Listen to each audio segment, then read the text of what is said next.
ये कहानी है 1947 की। उस तपती दोपहर से शुरू नहीं होती है जब सीमा रेखा खींची गई थी, बल्कि इसकी जड़ें सदियां पीछे हजारों मील दूर लंदन की उन गलियों में छिपी है जहां एक नौजवान भारतीय अपनी पहचान तलाश रहा था। 25 दिसंबर 1876 को कराची के एक खरादर इलाके में एक बच्चे ने जन्म लिया। पिता उनका जिन्ना भाई पुंजा एक संपन्न व्यापारी थे। उनका परिवार खुजा जाति से जाता था, जिन्होंने सदियों पहले हिंदू धर्म से इस्लाम अपनाया था। उस बच्चे का नाम रखा गया था मोहम्मद अली जिन्ना। जिन्ना बचपन से ही मेधावी थे और 1892 में वे एक वकालत की पढ़ाई करने लंदन चले गए। लंदन की आबा हवा ने जिन्ना को पूरी तरह बदल दिया था। वह एक ऐसे अंग्रेज भद्र पुरुष बनकर लौटे जो नमाज से ज्यादा कानून की किताबें और सूट बूट की शान में यकीन रखते थे। लेकिन जब 1896 में वे भारत में लौटे थे तो उनके पिता का कारोबार पूरी तरह से डूब चुका था। जिन्ना के पास में ना तो दौलत थी और ना ही पहचान, बस था तो एक अडिग आत्मविश्वास था। उन्होंने मुंबई को अपना कार्य क्षेत्र चुना और जल्दी ही शहर के सबसे महंगे और मशहूर वकील बन गए। उस समय जिन्ना और 1947 के जिन्ना में जमीन आसमान का फर्क था। शुरुआती दौर में जिन्ना कट्टर धर्मनिरपेक्ष थे। वे भारतीय राष्ट्रीय कांग्रेस के सदस्य थे और गोपाल कृष्ण गोखले को अपना आदर्श मानते थे। उनकी देशभक्ति पर किसी को शक नहीं था।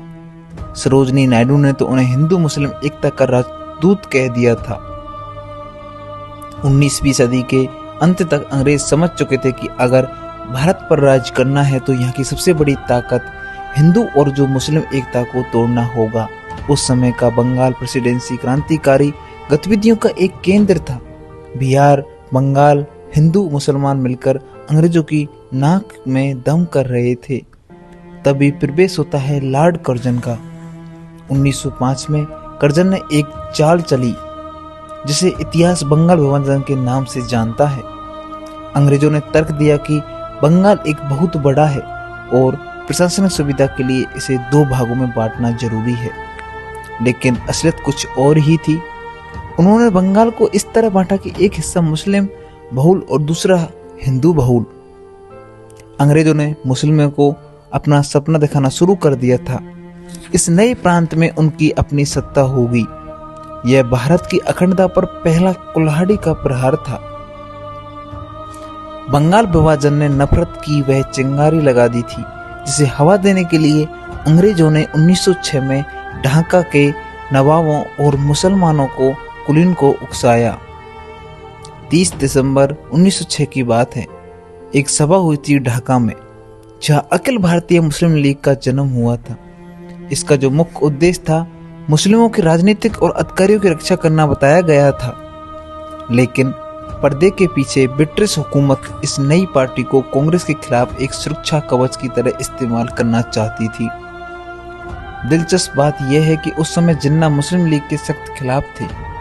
उन्होंने लीग की सांप्रदायिक राजनीति की आलोचना की और कांग्रेस के मंच से एक राष्ट्र की बात की। इतिहास तो सिर्फ तारीखों का खेल नहीं है, वह इंसानी अहंकार की भी एक कहानी है। जिन्ना वकालत की दुनिया में नेहरू और पटेल से भी वरिष्ठ थे। बहुत ही सफल इंसान थे। वे एक सफल और स्वभाववानी वकील थे। दूसरी ओर अपने जवाहरलाल नेहरू एक प्रभावशाली और एक अमीर परिवार से ताल्लुक रखते थे। इन नेताओं के बीच विचारों का ही नहीं बल्कि एक व्यक्तित्व का भी टकराव था। जिन्ना को लगता था कि कांग्रेस में उनकी उपेक्षा हो रही है, जबकि नेहरू और पटेल की लोकप्रियता गांधी जी के सानिध्य में तेजी से बढ़ रही थी। बात है 1909 की। 1909 के सुधारों के जरिए अंग्रेजों ने मुस्लिम को पृथक निर्वाचन का एक अधिकार दे दिया था। यानी मुस्लिम सीटों पर सिर्फ मुस्लिम उम्मीदवार ही खड़े होंगे, सिर्फ मुस्लिम ही वोट देंगे। यह वह दौर था जब भारत की राजनीतिक जमीन पर हम और वे दीवार खड़ी की जा रही थी। जिन्ना अभी भी एकता के सूत्र में बंधे थे, लेकिन मंच तैयार हो चुका था एक ऐसे नाटक के लिए जिसका अंत करोड़ों लोगों के खून और आंसुओं से होने वाला था। प्रथम विश्व युद्ध की समाप्ति के बाद भारत की राजनीति में एक ऐसे व्यक्ति का प्रवेश हुआ जिसने न केवल आंदोलन का तरीका बदला बल्कि जिन्ना जैसे विचारक नेताओं की जमीन ही हिला दी। 1915 में मोहनदास करमचंद गांधी दक्षिण अफ्रीका से भारत लौटे थे। जिन्ना और गांधी दोनों ही वकील थे, दोनों ही गुजराती पृष्ठभूमि से ताल्लुक रखते थे, लेकिन उनके काम करने का तरीका बिल्कुल अलग था। जिन्ना बैठक कक्ष की राजनीतिक कानून दलीलों और संवैधानिक चर्चाओं के कायल थे। वे गांधी जी ने राजनीतिक को बैठक कक्ष से निकालकर धूल भरी सड़कों पर ला खड़ा किया था। बात 1916 में जिन्ना ने अपनी राजनीतिक सूझबूझ से लखनऊ समझौता करवाया था। यह वह एक समय था जब कांग्रेस और मुस्लिम लीग एक ही मेज पर बैठे थे। जिन्ना को लगने लगा था कि वे हिंदू मुस्लिम एकता के सबसे बड़े पुल बन चुके हैं, लेकिन 1920 का द्वार आते आते स्थितियां बदल गई थी। गांधी जी ने असहयोग आंदोलन और खिलाफत आंदोलन को मिलाकर एक जन सैलाब खड़ा कर दिया गया था। जिन्ना इस धार्मिक भीड़ वाली राजनीति से बेहद डरे हुए थे। उन्हें लगता था कि सड़कों पर उतरी भीड़ लोकतंत्र के लिए नहीं है, बल्कि रजकते के लिए है। इस विचारक मतभेद के कारण 1920 में जिन्ना ने कांग्रेस से इस्तीफा दे दिया। वह भारतीय इतिहास का वह मोड़ था जहां से रास्ते हमेशा के लिए अलग हो चुके थे। कांग्रेस छोड़ने के बाद जिन्ना राजनीति में हाशिए पर चले गए। उन्हें लगा कि गांधी की आंधी में उनकी दलीलें खो गई हैं। हताश होकर वे वापस लंदन चले गए और वहीं अपनी वकालत करने लगे, लेकिन भारत में मुस्लिम लीग का भविष्य धुंधला रखा गया था। 1930 के दशक में अल्लाह इकबाल और लियाकत अली खान जैसे नेताओं ने जिन्ना को वापस लाने के लिए मनाया।